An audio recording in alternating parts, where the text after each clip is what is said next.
जाए कि आप पागल हो गए हो तो आप समझ जाओगे आप सही ट्रैक पे हो।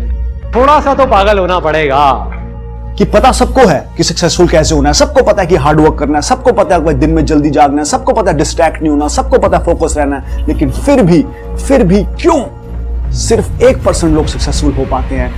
क्यों सिर्फ 99% लोग सिर्फ बातें करते रह जाते हैं? क्योंकि उनकी जो सिचुएशन है, जो उनका माइंडसेट की सिचुएशन है, वो इमरजेंसी पे नहीं है, वो नॉर्मल मोड पे है।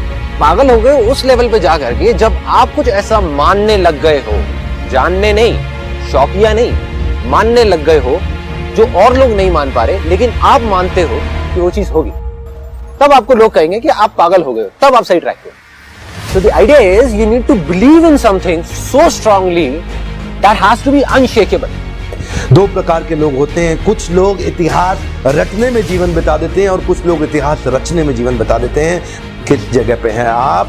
आज का फॉर्मूला है इतिहास रटना नहीं है, केवल इतिहास रचना भी है। वो कौन लोग हैं जिन्होंने इतिहास रचा और वो कौन सा इंग्रेडिएंट, एक पावरफुल इंग्रेडिएंट जिसके कारण वो इतिहास रच पाते हैं? ध्यान दीजिएगा, जिद्दी आदमी ही इतिहास रचता है, केवल जिद्दी आदमी ही इतिहास रचता है। वो जो जिद होती है ना, उसको पालना और बड़ा करना बड़ा जरूरी है। तरीका क्या है? तरीका ये है, अपनी जिद को पालना चाहिए, अपनी जिद को बड़ा करना चाहिए, converting anger into a resolution. जिन लोगों ने इतिहास रचा है ना, कभी ना कभी गुस्सा आया था उनको और वो गुस्से को संकल्प में परिवर्तित कर लेते हैं। Success comes from experience and experience comes from bad experiences. मतलब के सक्सेस है अगर वो आपके पास आ सकती है तो सिर्फ एक्सपीरियंस से, और एक्सपीरियंस अगर आ सकता है आपके पास तो वो आ सकता है खराब एक्सपीरियंसेस से। तो मैं ये कह रहा हूं भाई कि अगर आपको जिंदगी में कुछ बनना है, कुछ करना है, तो आपको अपना state of mind emergency mode में लाना पड़ेगा कि अगर अब नहीं किया तो सब खत्म, अगर अब नहीं किया तो एवरीथिंग इज ओवर। इन्हीं लोगों को पूरा इतिहास याद करता।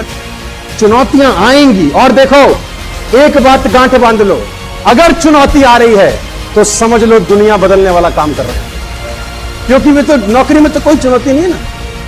सुबह भिंडी ले गए, दोपहर खाई, शाम खाता हूं, कोई चुनौती नहीं है, मस्त जा मस्ता। एक ही चीज बदलेगी रोज, तेरी सब्जी, और कुछ नहीं बदलेगा। मैं नकारात्मक नहीं हूं लेकिन सच्चाई बता रहा हूं। Job can only give you living, my dear friends.